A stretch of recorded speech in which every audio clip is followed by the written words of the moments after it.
سردار شجاعت، آپ خون کے بدلے ہم سے کچھ اور مانگ لیں، ہم آپ کو نہ تو اپنی بیٹی دے سکتے ہیں اور نہ ہی کسی کی جان۔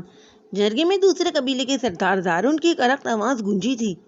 آج جرگہ دو قبیلوں کے درمیان لگا تھا، دونوں ہی ایک دوسرے کے خون کے پیاسے تھے اور دونوں طرف کے لوگ یہاں پر بیٹھے تھے۔ آج پھر ایک معصوم قربان ہونے جا رہی تھی۔ حیرت ہے، ایک قبیلے کے سردار کی زبان سے ایسی باتیں زیب نہیں دیتی جو اپنی روایت کو اپنے خاندان کے خاطر بھول گیا ہے۔ تھو ایسے سردار پر! تمہارے بیٹے نے ہمارے بیٹے کی جان لی ہے اور خون کا بدلہ خون ہوتا ہے اور یہی روایت چلتی آ رہی ہے۔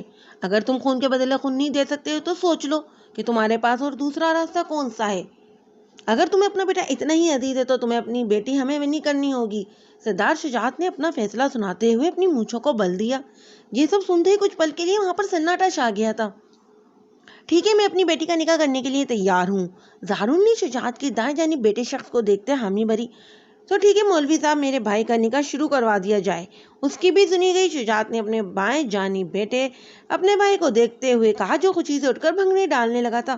واہ جی واہ، میری شادی ہونے والی ہے، میرا بھائی بہت اچھا ہے، میرے لیے خوبصورت دلہن لائے گا، شجاعت کے بھائی نے اونچی آواز میں کہا اور ساتھ ہنسا بھی جا رہا تھا۔ اس کا ذہنی توازن کچھ ٹھیک نہیں تھا اور یہ بات گاؤں میں ہر ایک کو معلوم تھی۔ شجاعت کے چہرے پر ایک مسکراہٹ آ گئی، لیکن زارون سمیت سب کو سانپ سونگھ گیا تھا۔ وہ تو کچھ اور سوچ کر بیٹھا تھا۔ وہ جو پردے کے پار کھڑی اپنی زندگی کا فیصلہ ہوتے سن رہی تھی، سامنے اچھل کود کرتے انسان کو دیکھتے اسے اپنے قدموں سے جان نکلتی محسوس ہوئی تھی۔ سامنے اچھلتا کودتا انسان لگ بھگ اس کے باپ کی عمر کا تھا۔ اسے کس بات کی سزا مل رہی تھی؟ شاید لڑکی ہونے کی؟ یہی سوال اس کے دماغ میں چل رہے تھے کہ اچانک سے اسے اپنا دماغ معاف ہوتا محسوس ہوا اور وہ دھڑم سے نیچے گر گئی۔ اس کے گرنے کی آواز پر وہاں بیٹھے سردار شجاعت کے دائیں جانب شخص نے اپنے دونوں ہاتھوں کو آپس میں پیوست کے اپنے اندر کھولتے لاوے کو برداشت کیا تھا۔ اس کی آنکھیں خون کی مانند سرخ ہو رہی تھی اور چہرے پر سر تاثرات تھے۔ بی بی جی، آپ ٹھیک ہیں؟ نوکرانی نے جلدی سے زارا کے پاس آ کر پوچھا، جو بے ہوش ہو چکی تھی۔ ملازمہ نے پانی کے چپٹے زارا کے منہ پر مارے، جو تھوڑی بہت ہوش میں آئی تھی۔ ملازمہ اسے اس کے کمرے میں لے گئی۔ جرگہ زارون کے قبیلے میں لگا تھا، سب لوگ وہیں پر جمع ہوئے تھے۔ ملازمہ زارا کو اس کے کمرے میں لے گئی۔ بی بی جی، میں بڑی بیگم صاحبہ کو بلا کر لاتی ہوں، ملازمہ کہتے ہی وہاں سے چلی گئی۔ زارا نے چاروں طرف اپنے کمرے میں نگاہ دوڑائی۔ یہ ہے میری قسمت۔ کیوں؟ مجھے خود سے نفرت ہو رہی ہے، زارا نے یہ کہتے ہوئے سامنے آئینے میں اپنے عکس کو دیکھتا اور چیختے ہوئے اپنے دونوں ہاتھوں سے بالوں کو نوچا اور پاس پڑا گلدان زور سے آئینے میں دے مارا تھا، جو پل میں چکنا چور ہو گیا تھا، بالکل ایسے ہی جیسے اس کے خواب چکنا چور ہو گئے تھے۔ بی بی جی، یہ آپ کیا کر رہی ہیں؟ باہر نکاح کے لیے سب آپ کا انتظار کر رہے ہیں۔ دوسری ملازمہ جو کمرے میں داخل ہوئی تھی، اس نے گھبرائے ہوئے لہجے میں کہا، نکاح اور اس پاگل سے؟ میں ہرگز نہیں کروں گی، جاؤ اور بتا دو حویلی والوں کو، اس طرح کی زندگی سے بہتر ہے کہ میں اپنی جان دے دوں۔ اس نے یہ کہتے ہی جھک کر آئینے کا ٹوٹا ہوا ٹکڑا اٹھایا اور اسے اپنی کلائی پر رکھا۔ بی بی جی، آپ ایسے نہ کریں، بڑی بیگم صاحبہ کو بلایا ہے، وہ آتی ہی ہوں گی، کوئی نہ کوئی حل نکال لیں گی، ملازمہ نے کہا اور بھاگتے ہوئے کمرے سے باہر نکل گئی۔ اسے سچ میں اپنی چھوٹی بیوی کو دیکھ کر خوف آ رہا تھا، لیکن اسے ہوش کہاں تھا۔ اس کی نظروں کے سامنے تو وہی انسان گھوم رہا تھا جس کا اس کے ساتھ نکاح ہونے والا تھا۔ اگر میں زندہ ہی نہیں رہوں گی تو پھر یہ میری لاش کو یہ لوگ بھی نہیں کر دیں گے۔ اس نے یہ کہتے ہی اپنی کلائی پر رکھے شیشے کے ٹکڑے کو پھیر دیا۔ خون کا فوارہ اٹھتے ہی دیکھتے زمین سرخ ہو گئی تھی۔ اسے اپنا وجود ٹھنڈا ہوتا محسوس ہوا اور آنکھوں کے سامنے دھندلا ہو گیا تھا سب کچھ۔ بیگم صاحبہ، زارا بی بی کو پتہ نہیں کیا ہو گیا ہے، ملازمہ نے آتے ہی عالیہ بیگم کو ہکلاتے ہوئے کہا۔ کیا ہوا ہے میری بچی کو؟ عالیہ نے پریشانی سے کہا۔ اتنے میں ان کا بیٹا صدام بھی وہاں آیا تھا۔ زارا کہاں ہے؟ اس کا نکاح ہونے والا ہے، صدام نے سنجیدگی سے کہا۔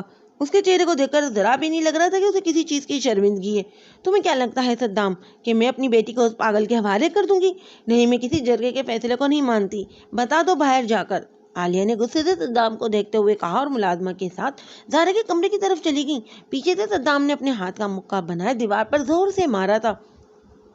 پتہ نہیں امی جان کو اپنی سوتیلی بیٹی سے اتنی محبت کیوں ہے، صدام نے نفرت بھرے لہجے میں خود سے کہا اور وہاں سے چلا گیا۔ عالیہ نے زارا کے کمرے کا دروازہ کھولا تو وہ زمین پر خون میں لت پڑی اپنی بیٹی کو دیکھ کر عالیہ کو تو اپنی جان نکلتی محسوس ہوئی تھی۔ عالیہ بھاگتی ہوئی زارا کے پاس آئی۔ جاؤ بڑے صاحب کو بلا کر لاؤ، اسے اسپتال لے کر جانا ہے، عالیہ نے زارا کا سر اپنی گود میں رکھتے ہوئے کہا۔ ملازمہ جس کا چہرہ آواز بھاگتا تھا بھاگتے ہوئے باہر گئی اور جنگلے میں بیٹھے سب لوگ جو زارا کے آنے کا انتظار کر رہے تھے ملازمہ کو دیکھ کر حیران ہوئے۔ وہ لڑکی کہاں ہے؟ شجاعت نے ملازمہ کو دیکھتے ہوئے پوچھا۔ وہ سردار گستاخی معاف، زہرا بی بی نے خودکشی کی کوشش کی ہے۔ اور اس سے پہلے زہرا اپنی بات مکمل کرتی، زارون یہ سنتے ہی اندر کی طرف بھاگا تھا۔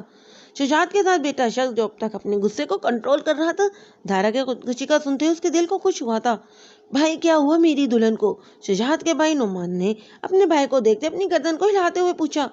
دعا کر تیری دلہن بچ جائے ورنہ تیری شادی پھر سے رک جائے گی، شجاعت نے غصے سے کہا۔ بھائی مجھے اپنی دلہن کو دیکھنا ہے، نعمان نے ضدی لہجے میں کہا۔ تھوڑا صبر کر لے، اگر وہ بچ گئی تو پھر تیری دلہن بنے گی، شجاعت نے اپنے بھائی کو دیکھتے ہوئے سمجھانے والے انداز میں کہا۔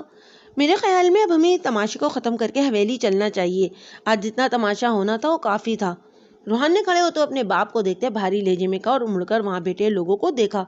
میرا نہیں خیال کہ آج کے دن کوئی بھی نکاح ہوگا، کیونکہ آپ لوگ بھی یہی سوچ رہے ہوں گے کہ اس لڑکی نے خودکشی کی کوشش کی ہے۔ اگر نہ بچی تو آپ لوگ بالکل ٹھیک کہہ رہے ہیں، اگر اس لڑکی کی قسمت میں ذلیل اور خوار ہونا لکھا ہوا تو وہ ٹھیک ہو جائے گی، اور جب وہ ٹھیک ہوگی تو پھر جھگڑا لگے گا، لیکن ابھی مہربانی فرما کر آپ سب لوگ اپنے گھروں کو جائیں۔ زوہان نے سب لوگوں کو دیکھتے ہوئے سنجیدگی سے کہا۔ اس نے سفید رنگ کا سوٹ اور کندھوں پر کالے رنگ کی چادر پہنی ہوئی تھی، ہلکی بڑی ہوئی داڑھی اور کالی گہری آنکھیں جو خوبصورت ہونے کے ساتھ ساتھ پراسرار زیادہ تھیں۔ ہر کوئی روحان سے بات کرتے وقت ہزار بار سوچا کرتا تھا۔ زوہان کی بات سنتے ہی جرگے میں بیٹھے سب لوگ باری باری وہاں سے اٹھ کر چلے گئے تھے۔ زوہان نے اپنے گارڈ کو اشارہ کیا کہ وہ نعمان کو وہاں سے لے جائے۔ گارڈ نعمان کے پاس آئے جو جلدی سے اپنی جگہ سے کھڑا ہو گیا تھا۔ میں اپنی دلہن کو لیے بغیر کہیں نہیں جاؤں گا، نعمان نے کہا تو شجاعت ہنس پڑا۔ تم فکر مت کرو، تمہاری دلہن کو تمہارا بھائی لے کر آئے گا، لیکن تم ابھی حویلی جاؤ، ٹھیک ہے؟ شجاعت نے نعمان کو بچوں کی طرح سمجھاتے ہوئے کہا، جس نے عصابت میں سر ہلایا اور وہاں سے چلا گیا۔ زوہان بھی وہاں سے چلا گیا کیونکہ اب وہاں رکنا بیکار تھا۔ شجاعت نے جانے سے پہلے صدام کو کہہ دیا تھا کہ جب بھی اس کی بہن ہسپتال سے واپس آئے گی وہ اسی وقت اپنے بھائی کا نکاح اس کے ساتھ کر دے گا۔ یہ کہتے ہی شجاعت بھی وہاں سے چلا گیا تھا۔ بھائی جرگے میں کیا فیصلہ ہوا؟ فاطمہ نے حویلی میں داخل ہوتے زوہان کو دیکھتے بےتابی سے پوچھا۔ تم اتنا پریشان کیوں ہو رہی ہو گڑیا؟ سب ٹھیک ہے، تم جاؤ ملازمہ سے کہہ کر میرے لیے ایک کپ چائے بنا کر لاؤ، میں اپنے کمرے میں ہوں۔ زوہان نے مسکرانے کی ناکام کوشش کرتے فاطمہ کو دیکھتے ہوئے کہا، جس نے عصابت میں سر ہلایا اور وہاں سے چلا گیا۔ زوہان اپنے کمرے میں چلا گیا تھا، اس کا دل کر رہا تھا کہ ہر چیز کو توڑ دے، یہاں تک کہ خود کو بھی ختم کر لے۔ ایک طرف اپنے پیارے بھائی کی موت تھی تو دوسری طرف وہ لڑکی جس نے زوہان کو ایک پل میں اپنا اسیر کر لیا تھا۔ صرف ایک نظر اسے دیکھنے کے بعد زوہان کو لگا تھا کہ وہ اپنا سب کچھ اس لڑکی پر ہار بیٹھا ہے، لیکن اب صورتحال کچھ الگ تھی۔ اب لڑکی کے بھائی نے اس کے بھائی کی جان لے لی تھی اور زوہان درانی تو ایک سردار کا بیٹا تھا، اسے وہی کرنا تھا۔ شاید اس کی قسمت میں محبت نہیں تھی۔ اپنے اندر کی بڑھتی بے چینی کو ختم کرنے کے لیے زوہان شاور لینے چلا گیا تھا، لیکن پھر بھی دل تھا کہ گھبرا ہی جا رہا تھا۔ اگر وہ مر گئی تو؟ دل نے کہا، اور دل کی آواز سنتے ہی زوہان کے چلتے قدم تھم سے گئے تھے۔ اگر وہ مر جائے گی تو اچھا ہے، ورنہ بچ گئی تو زندگی سسک سسک کر گزارے گی، اس لیے اس کو مر جانا ہی بہتر ہے۔ زوہان نے اپنے گیلے بالوں میں ہاتھ پھیرتے ہوئے خود سے کہا، جیسے خود کو حوصلہ دے رہا ہو، لیکن آخرکار تھک کر اس نے موبائل اٹھایا اور ایک نمبر ڈائل کیا۔ سردار شجاعت کی بیٹی کس اسپتال میں ہے معلوم کرو، اور اس کی کیا حالت ہے وہ بھی مجھے انفارم کر دو۔ زوہان نے کہتے ہی فون بند کر دیا۔ اس وقت وہ بے بسی کا پتلا بنا ہوا تھا، اپنے باپ کے فیصلے کے خلاف جا سکتا تھا اور نہ کچھ کر سکتا تھا، اس کے ہاتھ بالکل بندھے ہوئے تھے۔ ڈاکٹر صاحب میری بیٹی کیسی ہے اب؟ زارون نے ڈاکٹر کو دیکھتے ہی بےتابی سے پوچھا۔ زارون سے گاؤں کے قریب والے اسپتال لے آیا تھا، آپ کی بیٹی اب خطرے سے باہر ہے، شکر ہے آپ وقت پر ان کو یہاں لے آئے اور بلڈ بھی ارینج ہو گیا تھا، ورنہ مسئلہ ہو سکتا تھا، ڈاکٹر نے پروفیشنل والے انداز میں کہا اور ایک دو داد دینے کے بعد وہاں سے چلا گیا۔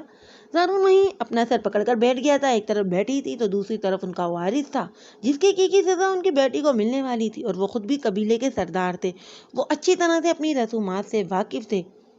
بابا جان زارا کیسی ہے اب؟ ارکم جو اپنی بہن کا سن کر یہاں آیا تھا، اپنے باپ کے آج پہلی بار جھکے کندھے کو دیکھ کر اور چہرے پر پریشانی دیکھ کر ان کے پاس بیٹھتے ہوئے پوچھا۔ آج مجھے ایک باپ کے بیٹے ہونے کی حیثیت سے نہیں بلکہ ایک سردار کی حیثیت سے فیصلہ کرنا تھا، اور سردار کے فیصلے نے زارا کے ساتھ بہت زیادتی کر دی ہے۔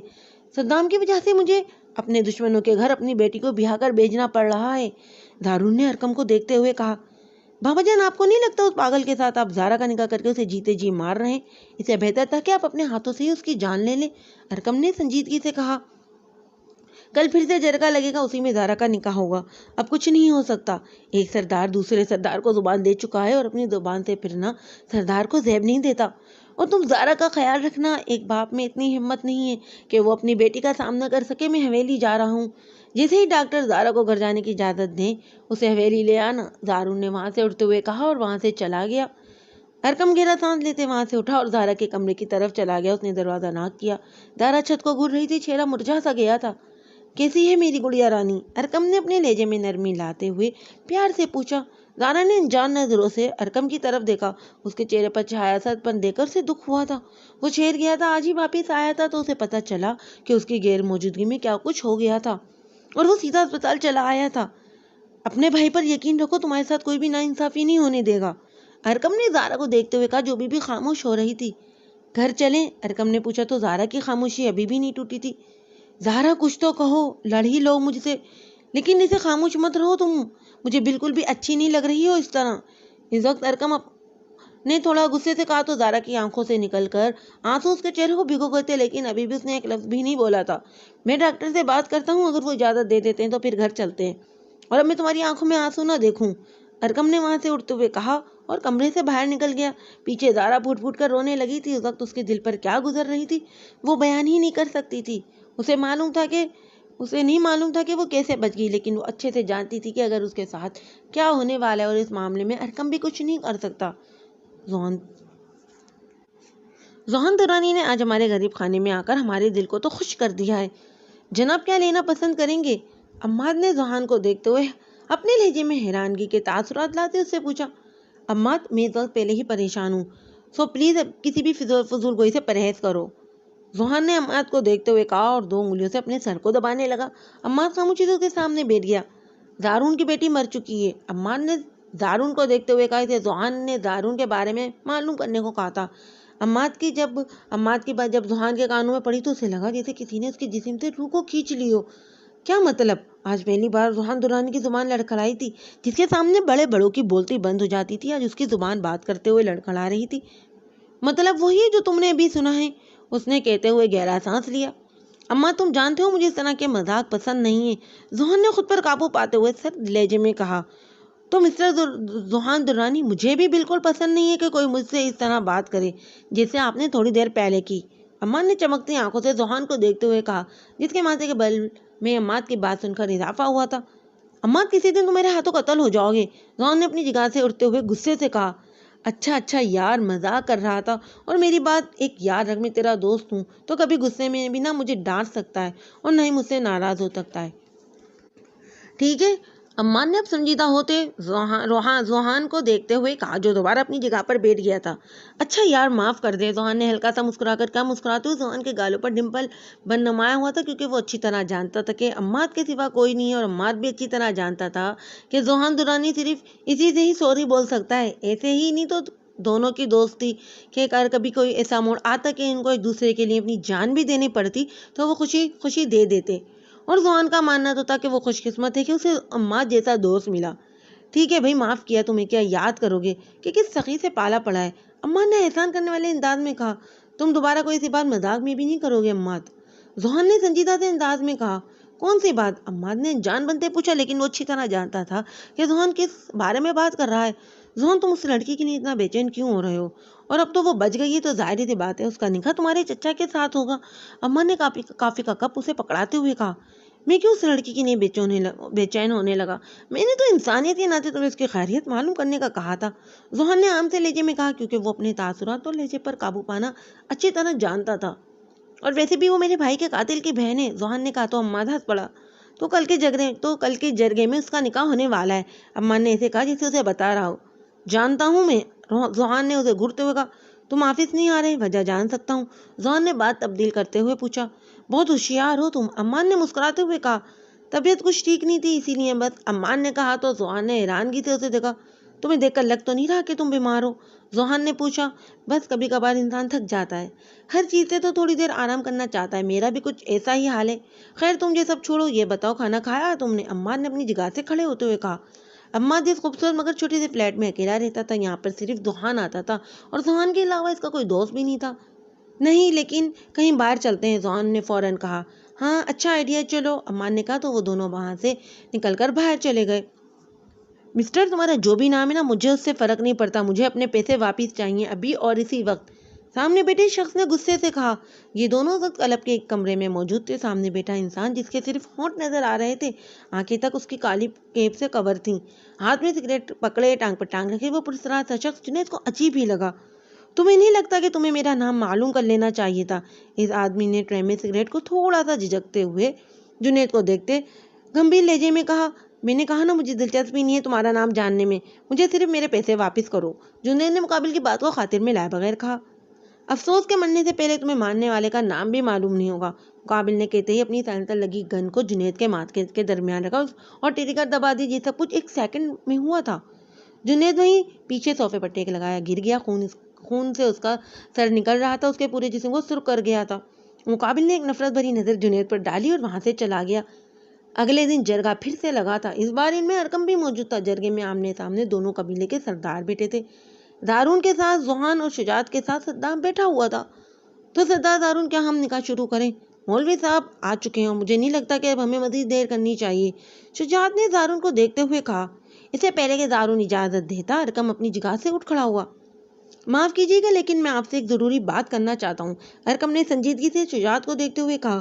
ایک دم خاموشی چھائی تھی۔ ذوحان نے بھی نظریں اٹھا کر ارقم کو دیکھا۔ وہ اسے جانتا تھا اور ارقم اپنے بھائی جیسا بالکل بھی نہیں تھا بلکہ اپنے بھائی سے بہت الگ تھا۔ وہ اب بھی ذوحان سے ملا تو اس کی نظروں میں اس کے لیے عزت ہوتی تھی۔ دونوں قبیلوں میں دشمنی ہونے کے باوجود یہ دونوں جب بھی ملتے تو اچھی طرح ملتے تھے ایک دوسرے سے۔ کوئی بھی بھائی یہ نہیں چاہے گا کہ اس کی بہن کا نکاح ایک ایسے انسان سے ہو جس کا دماغی توازن خراب ہو۔ اور عمر کا کیا کہنا، وہ سب تو آپ لوگ جانتے ہیں۔ میں اپنے قبیلے کی رسومات سے اچھی طرح واقف ہوں اور میں اپنی بہن کو ونی کی اس فضول رسم میں بالکل بھی شامل نہیں کروں گا۔ سب لوگ ارقم کی بات سن رہے تھے۔ آپ لوگ خون کے بدلے خون چاہتے ہیں یا ونی؟ تو آج آپ لوگ میری جان لے کر اپنے بیٹے کا بدلہ لے سکتے ہیں، میں تیار ہوں، لیکن میں اپنی بہن کی قربانی بالکل نہیں دوں گا۔ ارقم نے سنجیدگی سے کہا تو وہاں پر موجود سب لوگوں نے حیرانگی سے اسے دیکھا تھا، لیکن ذوحان حیران نہیں ہوتا بلکہ اسے ارقم پر فخر محسوس ہوا تھا۔ آج اس نے اپنے بھائی ہونے کا ثبوت دیا تھا جو اپنی بہن سے بے حد محبت کرتا تھا۔ ارقم یہ کیا کہہ رہے ہو، ہوش میں تو ہو؟ زارون نے کھڑے ہوتے ہوئے غصے سے کہا۔ بیٹی کو آپ قربان کر سکتے ہیں لیکن بیٹے کو نہیں، عجیب نہیں ہے یہ سردار صاحب؟ یہاں پر میں اپنے باپ سے نہیں بلکہ قبیلے کے سردار زارون سے بات کر رہا ہوں، اور آپ کو بھی میرا خیال ہے کوئی مسئلہ نہیں ہوگا؟ ارقم نے زارون کو دیکھنے کے بعد شجاعت کو دیکھتے ہوئے پوچھا، جو خود حیران ہو گیا تھا یہ اچانک کیا ہو گیا سب کچھ۔ بھائی میری دلہن کہاں ہے؟ نعمان نے اپنے بھائی کو دیکھتے ضدی لہجے میں پوچھا۔ زارون جو بات پہلے طے ہو چکی ہے ہم اسی پر عمل کریں گے، تمہیں اپنی بیٹی کو ونی کرنا ہوگا، یہ فیصلہ پہلے ہو چکا تھا، شجاعت نے تھوڑا غصے سے کہا۔ کیوں؟ ایسا نہیں ہو سکتا، مجھے آپ کا فیصلہ منظور نہیں ہے، آپ کو خون کے بدلے خون چاہیے تھا تو میں حاضر ہوں، ارقم نے اپنا فیصلہ سناتے ہوئے کہا۔ ہم اپنی زبان کے پکے ہیں ارقم، تمہیں مسئلہ اس بات کا ہے کہ تمہاری بہن کا نکاح میرے بھائی کے ساتھ ہونا تھا تو ٹھیک ہے، تمہاری بہن ونی ہو کر ہماری حویلی ہی آئے گی، تمہاری بہن کا نکاح آج اسی وقت ہوگا، میرے بھائی کے ساتھ نہیں بلکہ میرے بیٹے ذوحان درانی کے ساتھ، کیونکہ ہم اپنی زبان سے پھر نہیں سکتے، اور میری بیٹی کا نکاح تمہارے بیٹے صدام سے ہوگا۔ مرضی تمہاری، اگر تمہیں منظور ہے تو دونوں نکاح ابھی اور اسی وقت ہوں گے، اگر نہیں تو تمہاری بیٹی کا نکاح میرے بھائی کے ساتھ ہی ہوگا۔ شجاعت نے آنکھوں میں چمک لیے زارون کو دیکھتے ہوئے کہا، لیکن اس فیصلے پر ذوحان کے ساتھ ارقم بھی حیران ہوا تھا۔ بابا جان آپ یہ کیا کہہ رہے ہیں؟ فاطمہ کا نکاح میں صدام سے تو ہرگز نہیں ہونے دوں گا، ذوحان نے اپنے باپ کو دیکھتے ہوئے سنجیدگی سے کہا۔ امید کرتا ہوں تم اپنے باپ کے فیصلے کی عزت کرو گے اور یہاں کھڑے ہو کر میرے فیصلے کی نفی نہیں کرو گے، شجاعت نے ذوحان کو دیکھتے ہوئے کہا جس نے ہاتھوں کو آپس میں غصے سے کنٹرول کیا تھا۔ بابا جان آپ فاطمہ کے ساتھ بہت غلط کر رہے ہیں، ذوحان نے کہا تو شجاعت نے اسے دیکھا تھا۔ تمہاری بہن معذور ہے جس کی وجہ سے کوئی بھی اس کے رشتے کے لیے تیار نہیں ہوتا، اور تمہاری بہن دوسرے قبیلے ہی جا رہی ہے، خوش رہے گی، شجاعت نے کہا تو ذوحان تمسخرانہ انداز میں ہنس پڑا تھا۔ اس انسان کے ساتھ خوش رہے گی وہ جس نے اس کے بھائی کی جان لی، ذوحان کہتے ہی خاموش ہو گیا تھا کیونکہ وہ جانتا تھا کہ اب کچھ نہیں ہو سکتا، نہ وہ یہاں کھڑا ہو کر اپنے باپ کے خلاف جا سکتا تھا فیصلے کے۔ ارقم نے یہ تو نہیں سوچا تھا کہ بے شک ذوحان میں کوئی برائی نہیں تھی، لیکن فاطمہ کو وہ دل ہی دل میں چاہتا تھا، لیکن اب انکار کی کوئی خاص وجہ نہیں تھی۔ مجھے منظور ہے شجاعت، ذوحان نے تھوڑی دیر بعد کہا۔ بابا مجھے اس لڑکی سے نکاح نہیں کرنا، صدام نے غصے سے کہا۔ خاموش رہو ورنہ جائیداد سے آگ کر دوں گا، زارون نے دھمکی دیتے ہوئے کہا تو مجبوراً صدام کو خاموش ہونا پڑا، جائیداد کے بغیر تو وہ شخص کچھ بھی نہیں تھا۔ مولوی صاحب نکاح شروع کروائیں، شجاعت نے کہا تو اسی وقت دونوں نکاح پڑھوا دیے گئے۔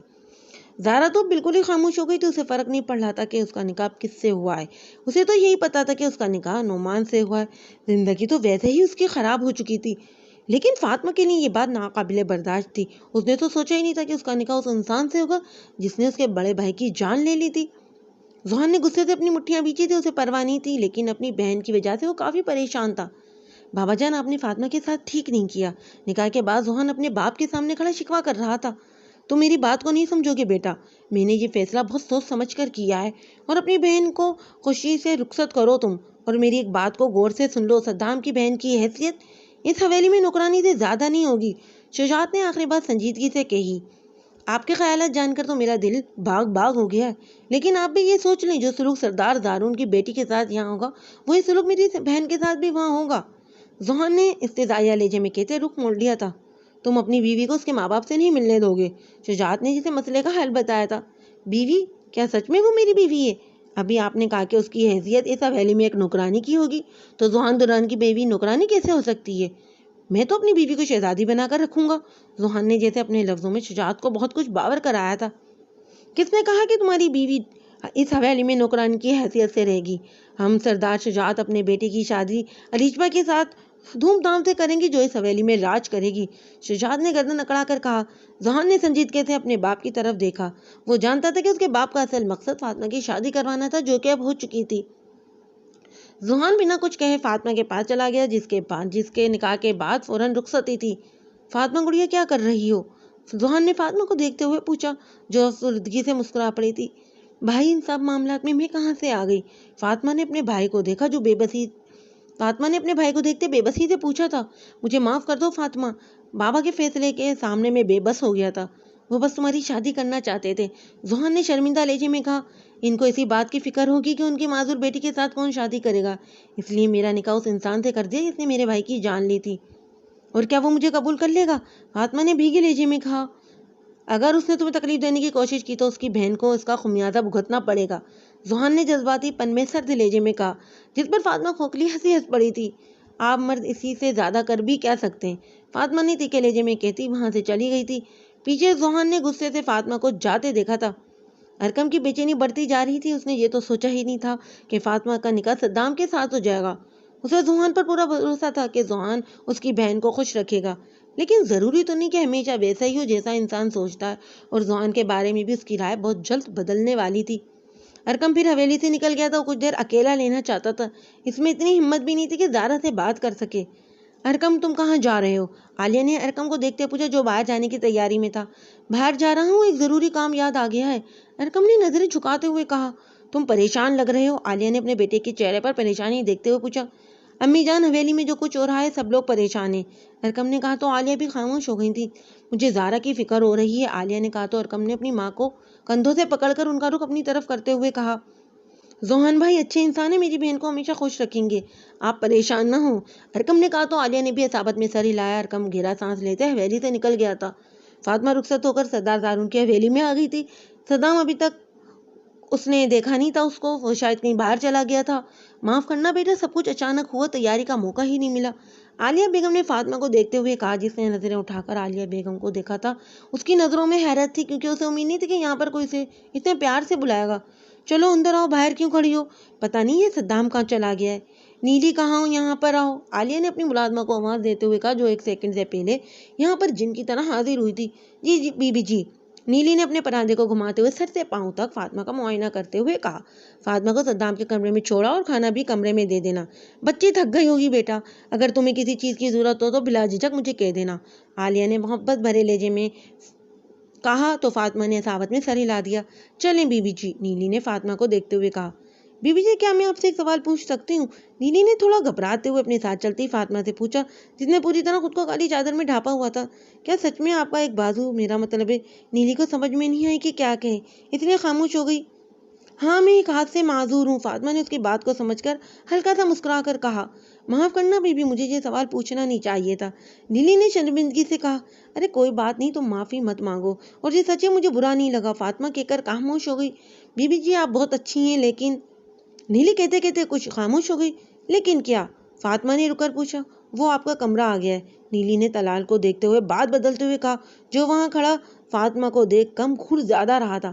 فاطمہ نے نیلی کی نظروں کے تعاقب میں دیکھا تو وہاں طلال کھڑا تھا۔ اس کی نظروں میں کچھ ایسا ضرور تھا کہ فاطمہ نے جلدی سے نظریں جھکائی اور کمرے میں داخل ہو گئی۔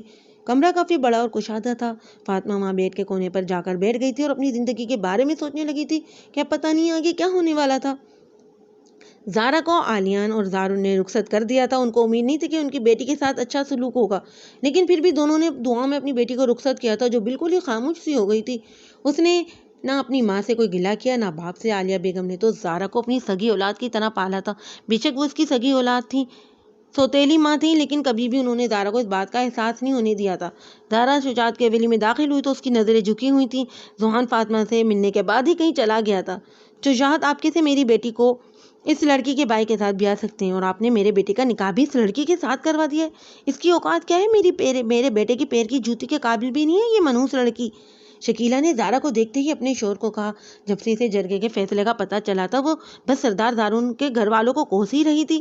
شکیلہ، حوصلہ رکھو، یہ لڑکی ونی ہو کر یہاں آئی ہے اور اسے اس حویلی میں بہو بنا کر نہیں لایا گیا ہے، بلکہ اس حویلی میں ایک نوکرانی کا اضافہ ہو گیا تھا۔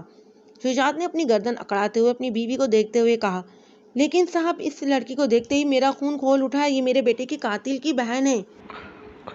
شکیلہ اس وقت اتنے غصے میں تھی کہ اپنی بیٹی کے بارے میں بھی بھول گئی۔ میں بتاتی ہوں تیری اوقات کیا ہے، آج سے تیرا ایک ایک پل تکلیف میں نے نہ بدل دیا تو میرا نام بھی شکیلہ نہیں۔ شکیلہ نے کہتے ہی زارا کو بالوں سے پکڑا اور اسے گھسیٹتے ہوئے وہاں سے لے گئی۔ برداشت کرنے کے باوجود بھی زارا اپنی سستی کو دبا نہیں سکی تھی۔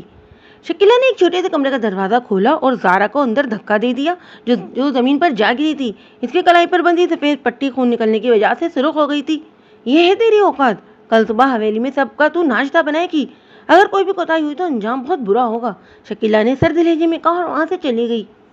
زارا نے کمرے کے ارد گرد دیکھا۔ یہ ایک چھوٹا سا کمرہ تھا جہاں سائڈ پر کچھ بستر پڑے تھے۔ زارا کو کمرے کو دیکھ کر ہنس پڑی تھی۔ زارا نے آنسو پیتے دل میں سوچا، جتنی وہ کوشش کرتی کہ اس کے آنسو باہر نہ آئیں، اتنے ہی وہ باہر نکلنے کو بےتاب ہوتے تھے۔ اب تو پوری زندگی ہی ایسے گزارنی تھی، چاہے کچھ بھی ہو جاتا۔ رہنا تو اس نے اسی حویلی میں تھا، چاہے نوکرانی بن کر ہی کیوں نہ رہتی۔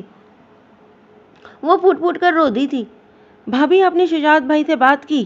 الشبا نے جب سے ذوحان کے نکاح کا سنا ہے اپنے کمرے میں خود کو بند کیے بیٹھی ہے، رو رو کر میری بچے کا برا حال ہو گیا ہے۔ شادیہ نے شکیلہ کو دیکھتے ہوئے کہا، تم فکر مت کرو، میں صاحب سے بات کر چکی ہوں۔ اس لڑکی کا بے شک ذوحان سے نکاح ہوا ہے، لیکن وہ اس گھر میں نوکرانی کی حیثیت سے رہے گی۔ ذوحان کی شادی تو میری الشبا کے ساتھ ہی ہوگی۔ وہ بزدار لڑکی کبھی بھی اس گھر کی مالکن نہیں بن سکتی، نہ میں اسے بننے دے سکتی ہوں۔ اور ذوحان کو بھی اس لڑکی میں کوئی دلچسپی نہیں ہے، دیکھا تم نے، وہ تو نکاح ہوتے ہی وہاں سے نکل گیا تھا۔ شکیلہ نے مطمئن انداز میں کہا، بھابھی وہ تو آپ کی بات ٹھیک ہے، لیکن میں نے سنا ہے کہ وہ لڑکی کافی خوبصورت ہے، اگر اس نے اپنی اداؤں سے ذوحان کا دل جیت لیا تو۔ شادیہ نے اپنا خدشہ ظاہر کیا، اس لڑکی کو میں ایسا بنا دوں گی کہ کوئی اس کی طرف دیکھنا بھی گوارا نہیں کرے گا، اور نہ مان تو وہ اس لڑکی کو ہی اپنی بیوی مان رہا ہے۔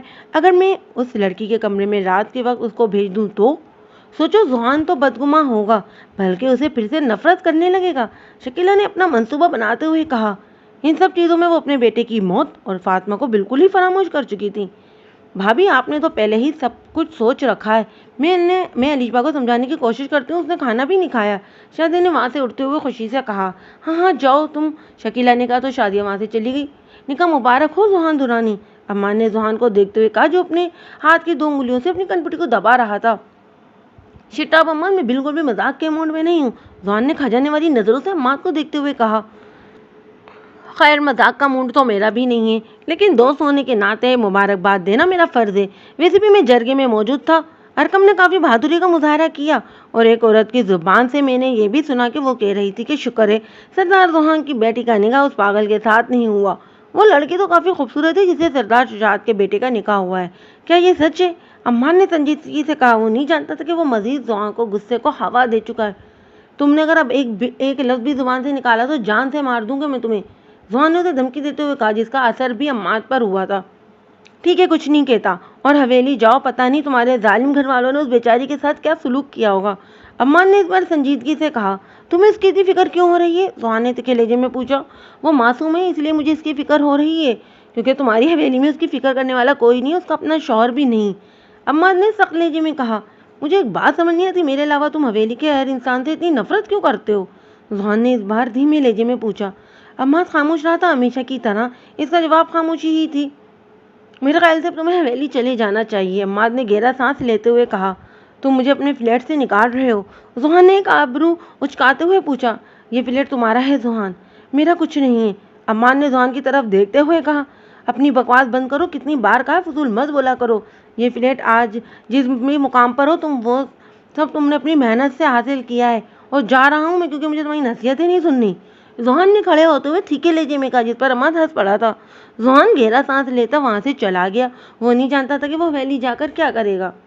حویلی پہنچتے اسے الشبا نظر آئی تھی، جو شاید اسی کا انتظار کر رہی تھی۔ اس کی ماں نے اسے سمجھا دیا تھا، اس لیے وہ بھی کمرے سے باہر آ گئی تھی۔ تم سوئی نہیں ہیں ابھی تک؟ زوہان نے الشبا کو دیکھتے ہوئے سنجیدگی سے پوچھا۔ وہ اس وقت اپنے کمرے میں جانا چاہتا تھا، کسی سے بات کرنے کا موڈ نہیں تھا۔ تمہیں نہیں لگتا تم نے نکاح کر کے میرے ساتھ زیادتی کی ہے؟ الشبا نے پیار سے زوہان کو دیکھتے اس کے قریب آتے ہوئے کہا۔ وہ فیصلہ بابا جان کا تھا، اور میں نے کبھی تمہارے ساتھ بھی کوئی پیار کے دعوے نہیں کیے، اس لیے تم یہ بھی نہیں کہہ سکتے کہ میں نے تمہارے ساتھ زیادتی کی ہے۔ زوہان نے صاف لفظوں میں الشبا کو دیکھتے ہوئے کہا۔ تو ہماری شادی کی بات حویلی میں چل رہی ہے، اور بہت جلد ہماری شادی ہونے والی ہے، اور یہ بھی آپ کے بابا کا ہی فیصلہ ہے، الشبا نے سرد لہجے میں کہا۔ تو زوہان نے اس کی طرف دیکھا۔ صاف رنگ آنکھوں میں بھر بھر کر کاجل لگا، بلیک شلوار قمیض میں کافی دلکش لگ رہی تھی وہ، لیکن وہ زوہان کے ٹائپ کی نہیں تھی۔ بابا کا ایک فیصلہ مان لیا، اس کا مطلب یہ نہیں کہ میں اب ان کا ہر فیصلہ مانوں گا۔ زوہان درانی اپنی مرضی کا مالک اور اپنی مرضی ہی کرے گا، زوہان نے سنجیدگی سے کہا، اور اپنے کمرے کی طرف چلا گیا۔ پیچھے الشبا نے زور سے پیر پٹکا اور وہاں سے چلی گئی۔ زوہان نے اپنے کمرے میں آتے ہی اپنے کندھے سے شال اتار کر بیڈ پر رکھی اور فریش ہونے چلا گیا۔ فریش ہو کر وہ کافی بہتر محسوس کر رہا تھا۔ اس کے دماغ میں ایک ہی خیال آ رہا تھا کہ وہ اس لڑکی کا کیا ہوا تھا جس کے ساتھ اس کا نکاح ہوا تھا۔ کیا مصیبت ہے، زوہان نے جھنجھلا کر کہا، اپنے کمرے سے باہر نکل گیا۔ سفید شلوار قمیض میں کافی تھکا تھکا سا لگ رہا تھا۔ وہ جانتا تھا کہ اس کی ماں نے اسے کہاں رکھا ہوگا، اس لیے اسی کمرے کی طرف گیا تھا جس کے دروازے پر لوگ تو لگتا نہیں تھا کہ کوئی بھی اندر آ سکتا تھا۔ زوہان نے دروازے کی طرف ہاتھ بڑھایا، لیکن پھر رک گیا۔ پھر اپنے دل کے ہاتھوں مجبور ہو کر اس نے دروازہ کھولا۔ زہرا سامنے کھڑی سوچ رہی تھی۔ زوہان نے گہری نظروں سے زہرا کا جائزہ لیا، جو دوپٹے کے بغیر کھڑی تھی۔ زہرا کو خود پر کسی کی نظروں کی تپش کا احساس ہوا تو اس نے ارد گرد دیکھا، لیکن دروازے کے پاس کھڑے زوہان کو دیکھ کر وہ ایک دم ڈر گئی تھی۔ آپ کون ہیں؟ زہرا نے سامنے کھڑے زوہان کو دیکھتے ہوئے گھبرائے لہجے میں کہا۔ جسے تھوڑی دیر پہلے تمہارا نکاح ہوا ہے، زوہان نے اپنے قدم زہرا کی طرف بڑھاتے ہوئے سنجیدگی سے کہا۔ زوہان نے زہرا کی اسی کلائی کو پکڑتے اسے کھینچ کر اپنے سامنے کیا جہاں پر پٹی بندھی ہوئی تھی۔ تکلیف سے زہرا کرا اٹھی تھی، لیکن زوہان نے اس کا ہاتھ نہیں چھوڑا اور خود اس کے سامنے کھڑا کیا تھا۔ چاہے تم نہیں ہو کر آئی ہو، لیکن نکاح تو میرا تمہارے ساتھ ہی ہوا ہے، زوہان نے مظلومانہ الفاظ میں زہرا کے پیلے پڑتے چہرے کو دیکھتے مزید کہا۔ اتنا گھبرا کیوں رہی ہو؟ شوہر ہوں، تمہارا حق رکھتا ہوں تم پر، اور وہی تو لینے آؤں۔ زوہان نے اپنا ہاتھ آگے بڑھاتے زہرا کے بالوں کو کان کے پیچھے کرتے ہوئے گہرے لہجے میں کہا، جو بت بنی زوہان کو دیکھ رہی تھی۔ اس نے تو نکاح کے وقت نام پر دھیان ہی نہیں دیا تھا کہ اس کا نکاح کس کے ساتھ ہو رہا ہے۔ تمہیں ایک حقیقت بتا دیتا ہوں۔ زوہان نے زہرا کے دونوں ہاتھوں کو کمر کے پیچھے لے جا کر اپنے گرفت میں لیا اور دوسرے ہاتھ سے اس کے ہونٹوں پر ہاتھ رکھا۔ اس وقت وہ پوری طرح زوہان کی قید میں تھی۔ جسے تمہارا نکاح ہوا ہے وہ میں نہیں ہوں۔ زوہان نے زہرا کے چہرے کے تاثرات دیکھے، جس نے نفی میں سر ہلا کر زوہان کو روکنے کی ناکام کوشش کی تھی۔ آنسو تو شاید پہلے ہی نکلنے کو بےتاب تھے۔ اس سے اچھا تو تھا کہ وہ مر جاتی، کم از کم اس کی عزت تو محفوظ ہوتی۔ زوہان نے غور سے زہرا کی بھیگی آنکھوں کو دیکھ رہا تھا۔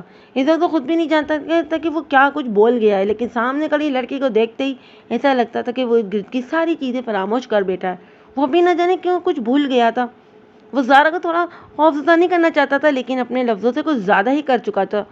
اس کے ہاتھوں پر زہرا کے آنسو گرے تو وہ ایک دم ہوش کی دنیا میں لوٹا تھا۔ اس کے چہرے سے فوراً ہاتھ پیچھے کیا اور کچھ قدم زہرا سے دور ہو کر کھڑا ہوا، جو چہرے پر حیرانگی کے تاثرات لیے اسے دیکھ رہی تھی۔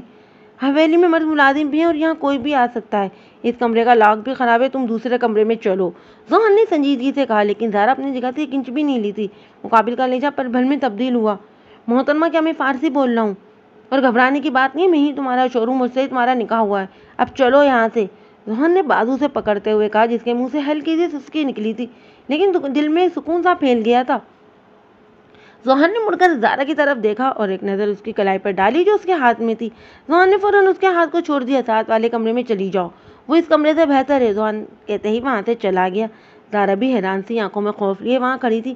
اسے سمجھ نہیں آیا کہ سامنے والا انسان تھا تو کون اور اسے کیا دورے پڑتے ہیں، لیکن زہرا نے اپنی چادر اٹھائی اور خود پر لیتے دوسرے کمرے کی طرف چلی گئی۔ اس نے جلدی سے پہلے دروازہ لاک کیا تھا، پھر جا کر وہاں بڑے چھوٹے سے بیڈ پر بیٹھ گئی تھی۔ یہ کمرہ بھی چھوٹا ہی تھا، لیکن اس کمرے کی نسبت بہتر تھا۔ اس کے دل میں زوہان کی جانب سے ایک سکون کی لہر نصیب ہوئی تھی۔ زوہان اپنے کمرے میں ہاتھ ہی ٹھہرنے لگا تھا۔ اس کا مقصد زہرا کو ڈرانا ہرگز نہیں تھا، لیکن وہ اسے بری طرح ڈرا چکا تھا۔ اس نے سائڈ ٹیبل سے